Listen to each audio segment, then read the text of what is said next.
بسم الله الرحمن الرحیم. ایله ده چې روغ جوړ او خوشحاله به یاستو یا نن موږ د پالې خان یا د پالې شاه خوستي په حواله باندې خبره کوو. موږ په کار دی چې خپل بچیانو ته، خپلو ماشومانو ته، د خپلو غازیانو، د خپلو اتلانو او د خپلو ګمنامو، د خپلو معلومو او نامعلومو شهیدانو په حواله باندې هلې ځلې وکړو، تحقیق وکړو. کم سے کم دا وکړو چې خپلو ماشومانو ته چې د پردي نصاب په پردي نصاب کې شکیل دي، بګیل دي، نو هغو ماشومانو ته باید چې خپل نصاب او خپل دغه وروښو. له موږ سره نن یو ماشوم ارسلان خان را سره دی چې له ده سره به هم خبره کوو چې د پالې شاه تاریخ مطالعه کړی دی، سټډي کړی دی، د ده په حواله ډېر تحقیق کړی دی. خو موږ دا خبره به ساده درته وکړو چې دغسې دی یا پالې خان چې دی دا په اوسني ژوب چې پخوا ابزیی ورته ویل کېدی په 1880 کې د دیوال کلی دی، هلته پیدا سوی دی، زیږېدلی دی. بیا په 1930 کې 1930 کې د انګریزانو خلاف جدوجہد کړی دی، بلا ډېر قربانۍ دي. پالې شاه د خپل د ازادۍ دپاره، د وطن دپاره ډېره زیاته لویه مبارزه کړې ده او بختور په دې دی چې په فولکلور کې، په ډرامو کې، په فلمانو کې، په ټولو کې محفوظه دی او ژغورلی دی. یعنې د ده تاریخ څه دی هغه. بله خبره دا ده چې پر ده باندې په کوټه کې یوه ډرامه سیریل هم جوړ سوی دی او بل دا دی چې په انډیا کې هغه فلم هم جوړ سوی دی چې د ده کرکټر بیان کړی دی، خو په هغه کې یو څه مسټیک شته چې د خوستي پر ځای مندوخیل کرکټر راوړی دی. تاریخ د پاړسۍ تاریخ یو غلط ورکړی دی، د تاریخ غلط ورکړی دی. بل څه کړی دی؟ بل چې دا دی په خپله مړه شوي ولو، خو دوی هلته پاړسۍ کې ورکړي وو. پاړسۍ کې ورکړي وو. بله کومه غلطي د هغه کې؟ بل دا چې ولو دوی داسې کم فرهنګي مړه کړي ول، د هغه تعداد یې ډېر کړی ولو. هو تعداد یې ډېر کړی وي. ته دا راوښیه چې دا د کوم په فلم چې دی په انډیا کې جوړ سوی دی، دا پالې شاه کوم کرکټر چې ادا کړی دی، هیرو سم نوم څه دی؟ جیکی شروف. جیکی شروف دا هیرو دی. نور په دا فلم کې نور څه دي چې په دې فلم راته وښایه؟ دا فلم کې چې شروکر چې اوله وار په پښتنو کې یو دوه مطلب انګریزانو فرنګیانو یو دوه خلک غولولي یې، په پیسو یې اخیستي یې او هغه یې رالېږلي یې و کلي ته منډو. په فلم کې چې مندوخیل ورکړی دی، هلته یې رالېږلي یې چې دوی دا خلک خطا کړي او له دوی ځمځکې واخلي، او کله چې دوی دا ځمځکې ځینې اخلي او هغه اچانک د پالې خان پلار پر ور اچي او خلک له دغه کاره ودروي او خلکو ته سم رښتیا ووایي او دا خلک وشرمېږي. دا انګرېز ته لاړ شي ورته وایي، بس انګرېز چې د دوی بس خند وکړي، دوی راولاړ شي یا یې موږ ځو د پالې خان پلار مړه کوو، هغه ورته که تاسې مړ کړئ زه تاسې ته 10,000 روپۍ در کوم او ستاسې زوی به د فوجیانو افسر وي. بس چې کله دوی لاړ شي پالې خان پلار پر مانځه ولاړې، کله چې دوی پالې خان پلار تقریبا سجدې له لاړ شي دوی چې خنجران کې وویه، بس پالې خان پلار د پالې خان پلار چې دی هغه مړ کړي یا مړ شوی نه وي. کله چې د زخمي په حالت کې مطلب دوی دوه د تښتېدلو هڅه وکړي، یو وتښتېږي یو په ساه وشي وپرځي. پالې خان پلار سوی خپل خنجر راوکاږي په هغه کې وویه، یو خو هلته مړ شي بل یې وتښتېږي. دوی را روان شي، کله چې دوی را روان پالې خان پلار نوم څه دی؟ حسن خان. دا د پالې شاه پلار چې دی هغه حسن خان نومېږي. هغه څه وکړي؟ هغه کله را روان وي د ماښام وخت یې پالې خان دی، پالې خان را منډه کې راوځي چې پلار راغلی، مطلب هغه کې ورکړی یې بابا خان د اردو په نوم یې ورکړی یې. چې کله دوی راوځي دوی چې وویني پالې خان پلار په راز په دغه پروت یې، مور خو سر خلاص شي چې دوی ورته وایي دوی چې راکښته کړي، دوی چې قرآن شریف راوکاږي ده ته یې ورکړي، خلکو ته یې زما وصیت واوراستوی چې زما د مړه کېدو بعده به دا جنګ شروع وي او زما زوی پالې به ستاسې لیډر وي. بس کله دوی دا معامله ورکړي، بس دوی چې قرآن شریف ورکړي به دوی دی چې کله قرآن شریف ورکړي مطلب د هغو کله ملا ورته یایي د مطلب یو مقدسه سړی هغه راشي ځین وکړي چې ته قاتلان څوک دي دوی ته یایي یو د هغه قاتلانو لوان 2 دانې ورته یو کریم الدین خان دی دوی ورته هغه هلته په مسجد کې مړ کړي یو چې دی محمد جمال خان دی هغه وتښتېدی دا جمال خان انګریزانو که دا پر مسلمانانو دا پښتانه ولو نو دا پښتانو دا څه بیا د خپل پالي خان خلاف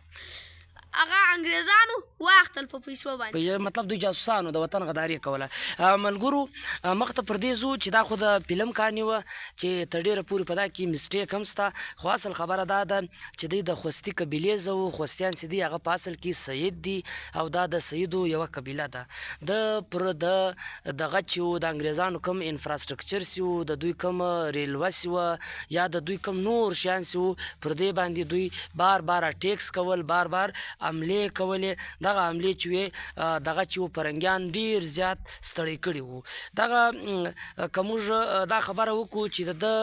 زوی چې دی حاجي شنګل نومېده یا هغه هم د زوی و یا د مثال کې چې انګریزانو سره په دې کلک دریځ کې درېد دغه چې و د ده ورونه له ده سره ډېر سخت ودرېدو او دا دغه یې و دا سلوګن یې و دا وازه یې وه چې سر ورکوو خو د غلامي کې نه وسوش غلامي کې نه وسوش سنګر نه ورکوو ها دا سر ورکوو خو پالي خان دا چې ویلي دي دغه مقصد یې ورکړی دی انګریزانو ده ته وویل مطلب موږ به ستا جالت ختم کړو اسکولان به درکړو ده ورته ویل د بر تر شا یې خپله ګرمي ښه ده مطلب ستا د اسکولانو تر شا نو زموږ خپل جالت ښه دی رحمت شاه سایل وایي چې د پردي سوري نه په خپلو سرو غرمو کې شی دلته به ډېر ګرانې که هلته سوې ارزان بسې په اردو کې څرنګه ورته وایي په اردو کې دا جمله څرنګه استعمالیږي دوسرے کی سایہ سے اپنی دھوپ بہتر ہے اپنی آزادی کی دھوپ بہتر ہے یعنی د خپل دوسرے کی غلامی کی سایہ سے اپنی آزادی کی دھوپ بہتر ہے ډېر ښه ډېر ښه بیا دغسې کې دا د سنګ دغه نارې چې ووله 2-3 شپې به دی کله دلې وی کله به بیا تلی پر بله خوا تلی نو دارنګه دی تلی بیا به راتلی دا کم دیوال کلی سي په افضیي کې په ژوب کې چې پخوانی ډېر اپر ژوب او لور ژوب و اوس دا ټیم یوه په کلاسپلا بدله ده او بله په ژوب بدله ده پخوا یو افضیی و یا ژوب و نو موږ بیا دغه کې 2-3 شپې لیادلې بیا سمال خیر لذي پالې دا په پوکلور څه ته وایي یارسلو فولکلور و غاړې و اتڼ و مطلب دا د میوزیکو سیسټم ته یایي یعنې مثال کې چې خلک غاړې یایي په دغه یې کاکړۍ غاړې یایي ټپې یایي مطلب هله کلچور چې کوم کلتور په بنیاد چې کوم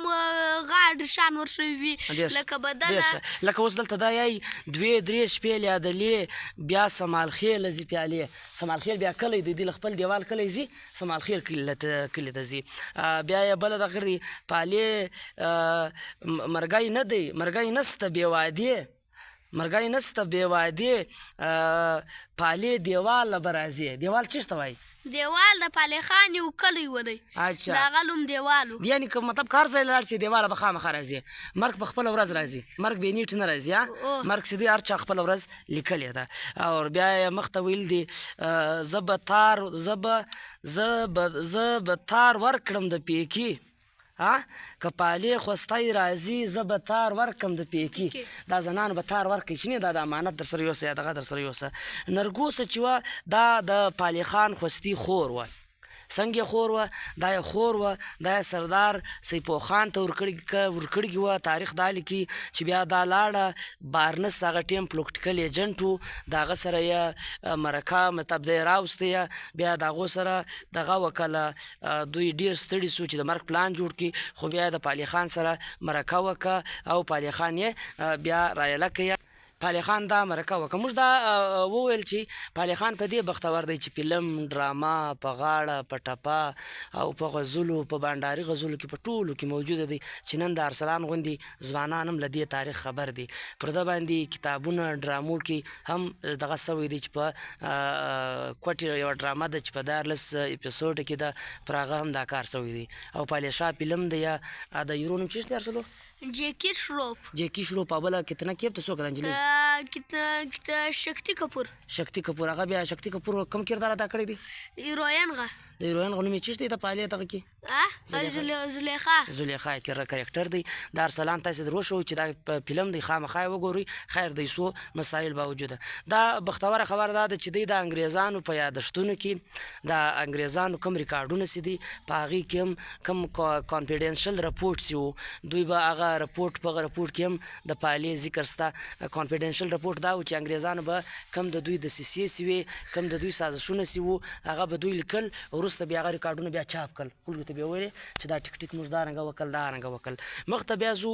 چې دغه په د دیوال کلی چې دی دا د ژوب کلی وي چې کله فرنګي استعمار دلته حمله وکړه او دلته دغه مقاومت سوی دی مزاحمت سوی دی د استعمار خلاف انګریزان یې نه یې لکول او خپله ازادي خپلواکي دا یې غوښته یعنی اصل وجه دا وه چې دوی له خپلوانو هم ډېر ستړي سوي ډېر خپلوان چې وو انګریزان پیسې ورکړې د ده خلاف یې وپارول چې دوی څنګه دغه کې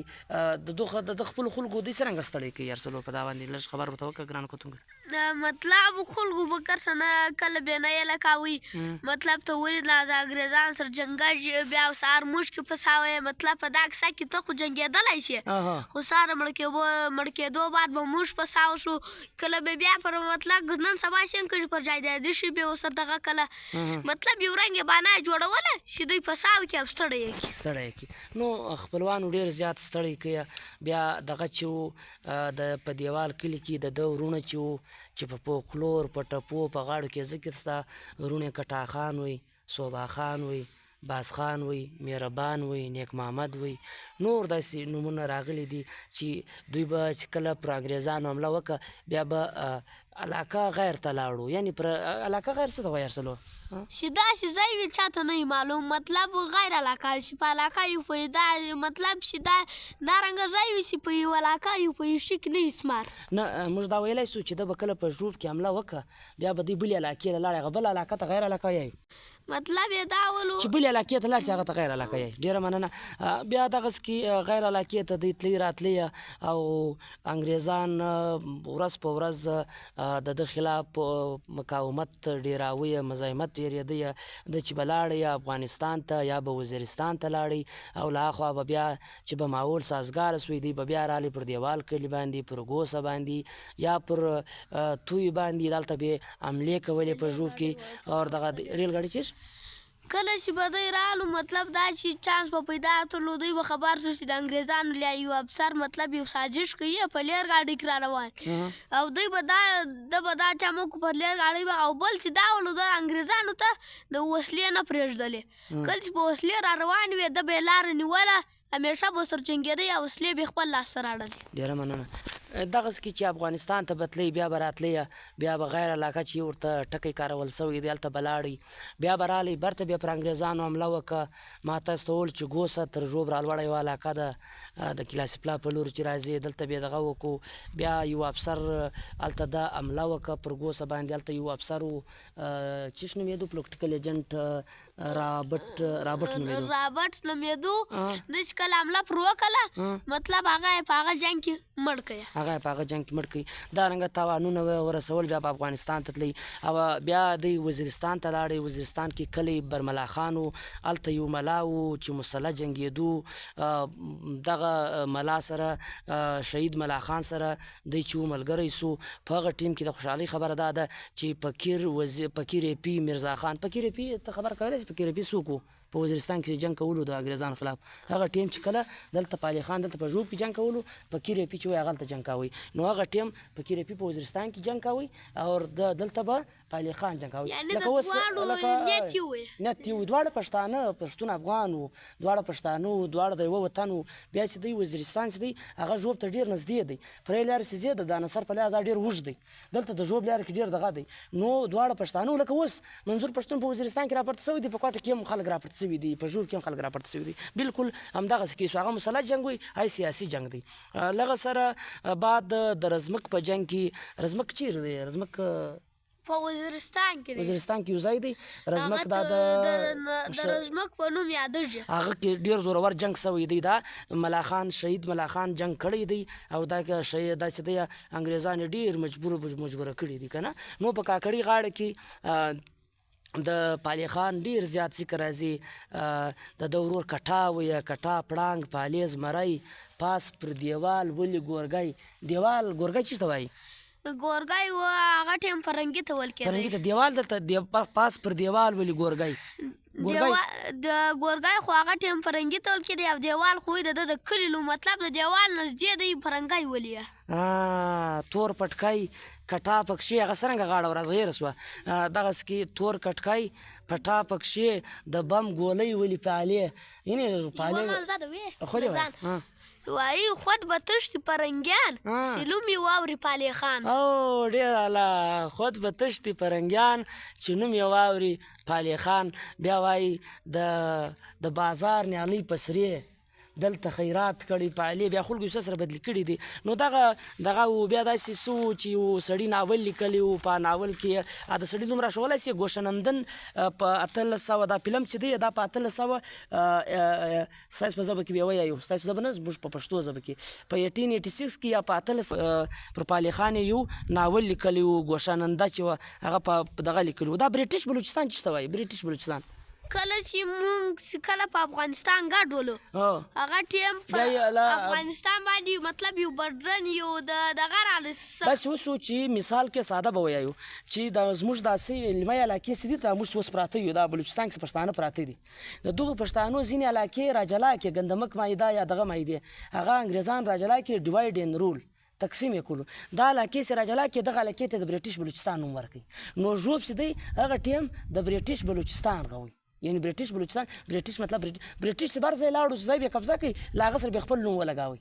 بریټیش بلوچستان بریټیش پلانکا بریټیش اول نوم بیا خپل ورکوي نو دغه چې و دا د ژوب د سیمې آل احوالو چې ما ارسلان سره شیر کو ارسلان خان آخري خپل پیغام ورکه لږ د دې په حواله د خپلو اتلانو په حواله ذکر ورته وکړه چې دا باید موږ خپل اتلان هېر نه کړو موږ خپل تاریخ هېر نه کړو ژوندي قومونه چې دي هغه خپل تاریخ نه هېروي هغه ټیک د نور سبکونه به هم یایو د سکول سبکان به هم یایو خپله پښتو ژبه خپل تاریخ به نه هېرو بس آخري پیغام ورکړه خلکو ته چې ته ځوانانو ته ماشومانو ته خپلو کلاسپولوګانو ته څه ویل غواړې زه اخري کې زه دا ویل غواړم چې موږ ته پکار دی موږ دا تاریخ نه کړو هېر ولې دا تاریخ جوړ شوی دی دا که هغه ټیم وګورې دا پالي خان چې ولو موږ د سر پر وجنګېدلو ولې ده دا غوښتل مطلب کې څنګه چې ما وویل د بل تر سایې خپله ګرمي ښه ده مطلب د دا غوښتل چې مطلب موږ ازادي غواړو په غلامي کې نه وسوځو خو دا چې یو وخت راغلو مطلب د سره انګریزانو ټول کیسې ومنلې د مطلب شرایط چې ورسره ومنل ده چې په نظامي کې سرکاري مځکه ورکړه او ده چې په لوړرایي کې کور ورکړو د اشاره ته اوسېدلو به دلته ژوند تېرېدلو جنګ هم ختم شو بس په 1950 کې پالي خان مړ شو او ډیر خلک دا وایي چې دی پانسۍ کې او ډیر خلک وایي چې یا د لورلایي ته لاړ یا د ده خور چې وه ګوسه چې وه هغې مرکه مطلب انګریزان سره دغه ور وکړي بیا دی روغه جوړه وکړه بیا دی هلته مړ سوی نو دغه د لیمای خلک وایي پانسۍ سوی او لیمای خلک وایي مړ سوی ستا څه نظر دی په دا حواله دی زما نظر پر پانسۍ دی پر پانسۍ دی نو دغه د یا چې خپله ژبه درنه ورکه نه سي سپک به نه شوي که دا وینا د باچا خان ومنیدا به شوي خپلو بچیانو ته په خپل وطن اتلان خپله ژبه خپل کلتور خپله جغرافیه خپل وطن مه هېروئ په مخه مشه خدای مو خوشحاله ساته